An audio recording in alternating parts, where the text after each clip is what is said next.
Првите ноемвриски денови во Битола се со идеално време и сончеви денови. Тоа е доволно широк сокак да биде исполнет и дел од дневните активности на битолчани да се исполнуваат на отворено. Но на битолчани им е јасно дека овие денови се, како што велат тие, бројани. Грејната сезона ќе започне со полн интензитет, рек Битола, која е во близина, ќе ја засили својата работа и ќе ги активира сите блокови за да ги задоволи потребите за струја во државата, затоа што овој енергетски капацитет произведува во просек од 45 до 50% од струјата во земјата. Во Битола има и луѓе кои се свесни дека доаѓа сезоната на денови со загаден воздух. Еден од нив е Драган Велјанов, председател на управниот одбор на платформата Земи с див, платформа која во последните години се препознаваше по тоа што го креваше својот глас за да се направи нешто, да се намали или да се спречи загадувањето на воздухот во Битола. Прво што го прашавме е дали Земи с див издиша и што успеа и што не успеа да направи платформата која оваа година прослави 5 години од основањето, која ги собра најактивните еколошки друштва во градот. Можам слободно да кажам дека платформата Земи с див не издиша, ама морам и да признам дека тешко зема с див. Да, точно е, се формиравме пред повеќе од 5 години, веќе наближува 6-та година нашето формирање и можам да кажам дека во целиот тој период од нашето формирање па до денес, ако можем да го издвојам она во што успеавме, тоа што успеавме да го обединиме прво граѓанскиот сектор во Битола во една заедничка борба против еден така голем проблем како аерозагадувањето. Платформата е основана од 5 активни граѓански здруженија кои што работат во областа на заштитата на животната средина и екологија. И сите ние заедно ја инсталиравме првата хиперлокална мрежа од мерни станици од глобалната мрежа Арли, која што се седиште во Краков, Полска. Станува збор за високо софистицирана мерна станица, сензор, кој што е добитник на бројни светски признанија, како Институтот Ерпариф од Франција и да не ги набројувам сега сите. Значи, ние успеавме да инсталираме 10 мерни станици, од кои што 9 се во градот Битола, значи на различни локации низ градот, и една мерна станица е во Новаци, во општината каде што се наоѓа рек Битола. Покасно, после формирањето, се приклучија уште 3 мерни станици од Sea Bankwatch Network, кои што направија, така да речеме, еден прстен околу комбинатот, значи во Дедевалци, Риварци и Гнотина, во тие 3 села, и глобалната мрежа Арли во соработка со European Environment Agency ги приклучи и државните мерни станици во самата мапа, што значи битолчани имаме можност да следат 15 мерни станици, со кои што, за разлика од претходниот период пред да се формираме, немаше таква можност. Една од причините заради што беше формирана Земи с див беше недостигот од информации на граѓаните за тоа каков воздух дишат во Битола и во регионот.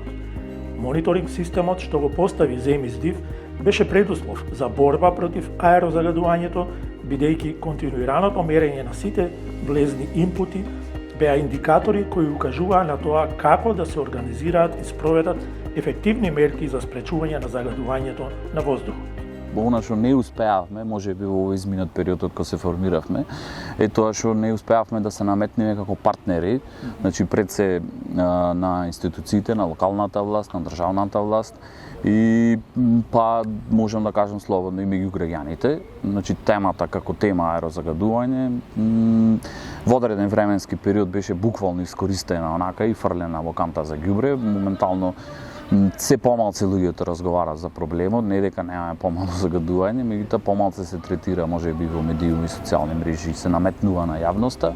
Земи с див своите активности ги пресликуваше од успешните проекти во другите европски градови, но за жал, како што вели Велјанов, надлежните и во локалната самоуправа и на државно ниво не ги препознаа придобивките што можат да се добијат со 6-годишната историја на податоци во реално време на сите параметри на квалитетот на воздухот во Битола и за препораките што произлегуваат од тие сознанија.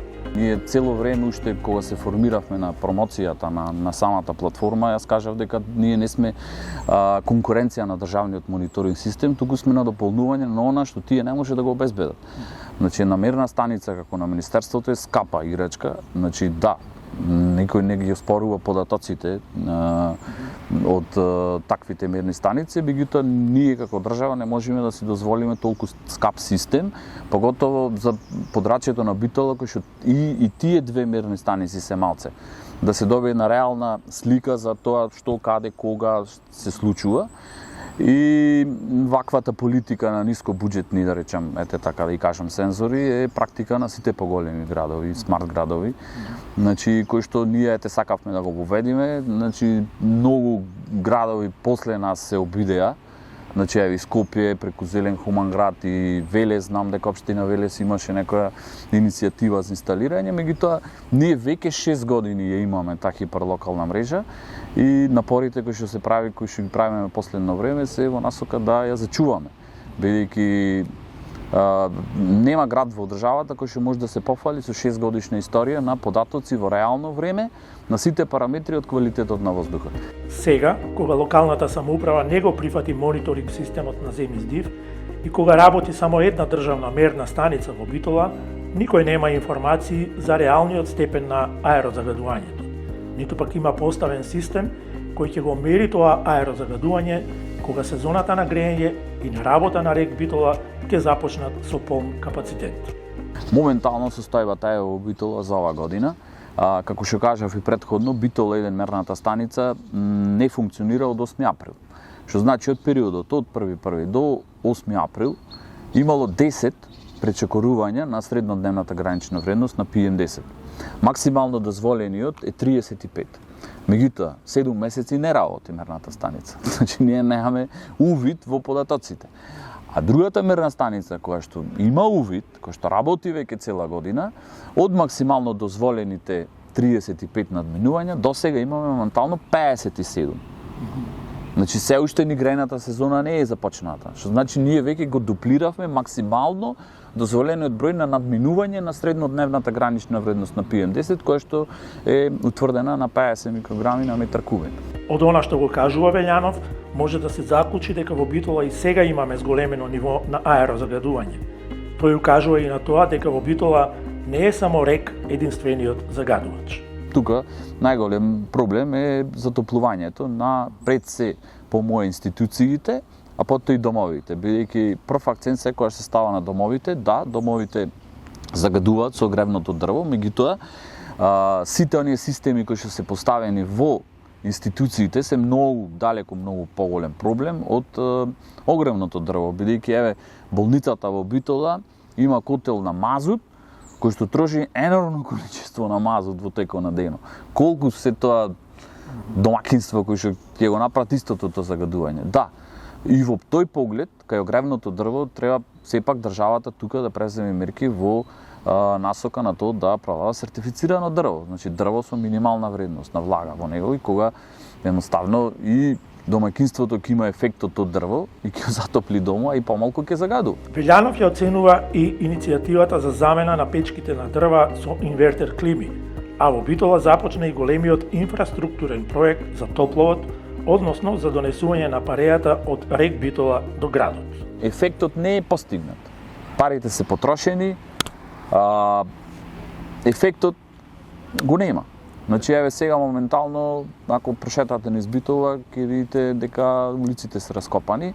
Значи, започнат е проектот за топлификација, кој што јас искрено, еве, можам слободно да тврдам дека во мојот живот нема да доживеам јас институциите во Битола да се греат на парејата од рек Битола. Зошто? Ради тоа што тој проект е во неколку фази. Според мене е неекономичен, меѓутоа се некој увидел дека треба да се спроведи. Значи тој е во неколку фази, ова е прва фаза за која што беа одобрени средства и мораше да се искористат ради запазување на рокот и се ископаа сите улици, се намести цевките. Меѓутоа се плашам дека тие цевки ќе останат празни. Значи многу сложен голем процес е да сето тоа профункционира, значи во таа втора, во трета фаза, во набавка на нови котли на институциите и приклучувањето и сето тоа, значи ние сме сведоци дека еден обичен ремонт не се прави на постоечките, а камоли набавка на нова опрема, поддржување и слично, и тоа се темели на нешто што има интенции Европска унија и сите да да се намали, редуцира или на крај затвори. Од разговорот со Велјанов од платформата Земи здив, јасно произлегува дека во борбата против аерозагадувањето во Битола, Рударско-енергетскиот комбинат мора да биде одговорен партнер во борбата. Прво што РЕК треба да го направи е конечно да ги инсталира сите неопходни системи за спречување на емисиите на штетни гасови и честички што го загадуваат. Секогаш тоа дилемата, сите кога ќе прашаат дали РЕК е голем загадувач. Значи РЕК Битола несомнено дека е голем загадувач не само за регионов, туку општо и пошироко. Тие се неколку црни точки на Балканот кои што стално се споменувани. Основни предуслови поради кои што можеме слободно да кажеме дека не е загадувач се отсуството пример на да почнеме од интегрираната еколошка дозвола, кој што комбинатот не ја поседува. Понатаму процес на десулфуризација. Значи тоа е отсутно моментално. Понатаму неправилниот начин на депонирање на пепелта, значи обично одлагање на депонија кој што со првиот ветер ќе се разнеси на секаде. Тој зелен појас нели околу местото каде што се одлага пепелта. Многу е како да кажам сензитивна темата, бидејќи станува збор за нешто од кој што ние сите како луѓе зависиме и толку не грижа во тој дел. Значи не ги споменав електротатските филтри на оџакот кои што се еден од побитните, да речам, проекти кои што треба тој оџак да ги има, бидејќи сите тие штетни супстанци слободно се расфрлат во средината и поготово на тој дел ружата ветрови ако фати на кај Пелагонија. Значи тоа е ние како луѓе мораме да имаме мора да јадиме храна за да бидеме живи. А таа храна ако е контаминирана, значи тоа што го внесуваме, тој ќе видиме сите ние и сите знаеме Пелагонија што значи за сите нас. Кога имаме контаминирана почва, без разлика дали има лепенка органско или неорганско, тоа е од таа почва произведена и тоа е застрашувачки што сите ние треба активно да се вклучиме. Ние заминавме од Битола, но битолчани остануваат да се соочуваат со овој веќе децениски проблем. Од сето она што го добивме како информација од нашата посета на Битола и од она што го најави актуелната власт, особено со најавата дека користењето на јагленот ќе се користи до 2050 година, останува сознанието дека оваа состојба уште долго нема да се промени. Како на ова ќе реагираат граѓаните на Битола и локалната самоуправа, останува да се види.